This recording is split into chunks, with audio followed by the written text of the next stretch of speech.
You ever have one of those days or maybe weeks where you just feel off? Like you have this nagging craving you can't shake, or your mood is all over the place? Well, what if I told you the source material we're digging into today has a pretty wild idea about what's really going on inside your body? Let's get into it. So, this right here is the big question. Is it you, or is it the parasites? It's this idea that maybe some of our deepest impulses, what we want to eat, how we feel, maybe even our thoughts, what if they aren't totally ours? It's a game-changing thought that kind of flips how we look at our own health on its head. Yeah, let's really think about that for a second. What if that crazy late-night sugar craving isn't about willpower at all? Or that brain fog that just wipes out your afternoon has a real physical cause? We're about to break down a perspective that suggests there's this whole unseen world inside of us that could be pulling the strings. Okay, so to even begin to wrap our heads around this, we have to get on the same page about what parasite even means here. Because according to our source, it's way, way broader than what you're probably picturing. This is what's so fascinating. We're not just talking about worms. The source expands this definition to include a whole ecosystem of things we don't want in there, like heavy metals, yeast, and candida. They basically set up shop, feed on what we eat, and then, in return, they start influencing what we crave. It's this crazy symbiotic relationship. So how would you even know if this is happening to you? Well, the source lays out some of these really common signs. Things like those intense sugar cravings, especially late at night, that's supposedly the parasites screaming to be fed. That heavy feeling in your body, that could be pounds of internal waste. And that bloated stomach, they call that the parasitic gut. And get this, here's the claim that just stops you in your tracks, that 99%, so like basically everyone, has them. The thinking here is that this isn't some rare problem. It's a nearly universal thing, because our modern lifestyles have kind of created the perfect home for them to thrive. And the idea goes even deeper. The source claims you don't just pick these things up in your own life, you can actually inherit them.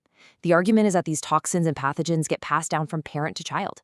It's pointed out that our ancestors used to do regular cleanses, but for us, it's become a totally forgotten practice. All right, so if the problem is that widespread, what's the solution?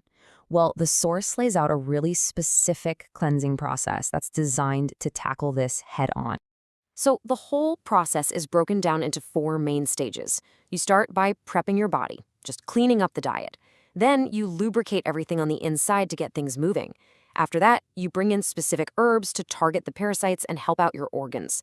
And then step 4, and this part is so crucial, is making sure your body can actually get rid of all the junk that's being stirred up. Now, this whole experience can be a lot. We have this quote here from holistic health advocate Natalia King. She said her first cleanse felt like a full-on spiritual battle. She had these intense, crazy dreams where she felt like she was literally fighting off worms. Her story really shows that this is seen as much a mental and spiritual purge as it is a physical one. And just a heads up, you might actually feel worse before you start feeling better. It's something called the Herxheimer reaction. Basically, as all these pathogens die off, they release toxins, and that can make you feel pretty sick. The source frames this as the parasites literally fighting back. They're not happy about being evicted from their home, your body, and this reaction is seen as proof that the battle is on. But what's on the other side of all that? The change is described as a total transformation. That heavy feeling? Gone. Replaced with a feeling of lightness. The brain fog lifts and you get this mental clarity, and instead of your cravings controlling you, you're back in the driver's seat. All that internal health starts to show on the outside too, with clearer skin and what's described as a natural glow. Okay, so this whole perspective isn't just about doing a one-and-done detox. It's really about a fundamental shift in how you live in and maintain your own body. And here's a huge point from the source. Your skin, your external health, is just a mirror of what's happening internally. The argument is that you can spend all the money in the world on creams and serums, but if your internal systems are clogged up, you're never going to get that real, healthy glow from the inside out. So let's look at how this works. Think of your liver as your main filter, right? If it gets backed up, toxins have to go somewhere, and they might pop up as acne. Or your lymphatic system. That's your body's drainage network. If that's sluggish, you might feel puffy and slow. It's all connected. The key is to keep all these detox pathways open and flowing. So the long-term game plan here isn't to be constantly cleansing forever. It's actually to change your internal environment so much that parasites and all these other pathogens just can't live there. The goal is to make your body a place where they can't even get a foothold to begin with. So, how do you do that? Well, it's about building these habits. Eating fresh seasonal foods, focusing on hydration with really good quality water. And this is a big one. Reconnecting with where your food is actually coming from, because the less time it takes to get from the farm to your plate, the more life force it's said to have. And that brings us to the ultimate promise behind this entire philosophy. It's not just about getting rid of the bad stuff. It's about unlocking something amazing. This quote from the source just hits so hard. The argument is that our baseline for what feels normal is just really low.